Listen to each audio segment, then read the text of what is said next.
Tolony fahasalamana ndray kosa vehivavy folo isan'andro no mamony ainy iaran'ny fasarotana mandritra ny vohika sy aoriana izany voaka izandry amingorana ity tranga mampalahelo ity dia nampahafantariny ministerin'ny fahasalamam-bahoaka ny fisiany lahetsika fanafianganana ny fampianana ny tapafatesany reny sy ny zaza toy izao ny akombavao makasika izay.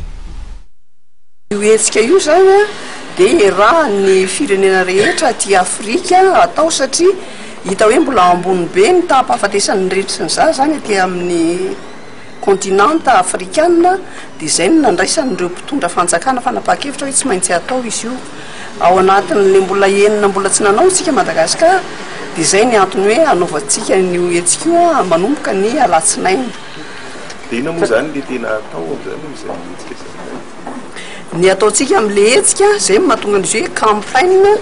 d'accélération pour l'accélération de la réduction de la mortalité maternelle et infantile. Ny zavatra ataontsika amin'io zany tsy manao paikady vaovao fa manamafy ny zavatra efa misy, zavatra efa ny tondrozotra efa misy, manana tondrozotra mba ny fanenana ny tapahafatesany reny sy ny zaza sika zany dia izay no tanterahana mafisina kokoa izay zavatra izay zany fa somary tsy dia mafy tsara ny nanaovantsika azy teo.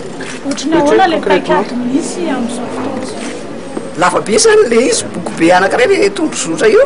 fa ny ataontsika amin'le karma zany tena zava-dehibe misongadina amin'io dia fifanekena engagement ny olona rehetrarehetra miainga hatrany amin'ny fokotany ka hatrany mpitondra faratapony. Ohatra raisiko zao nareo mpanao gazety zany tokony zany tsika ametraka réseau networking nareo mpanao gazety sy mpiserasera atao ministerin'ny fahasalamana.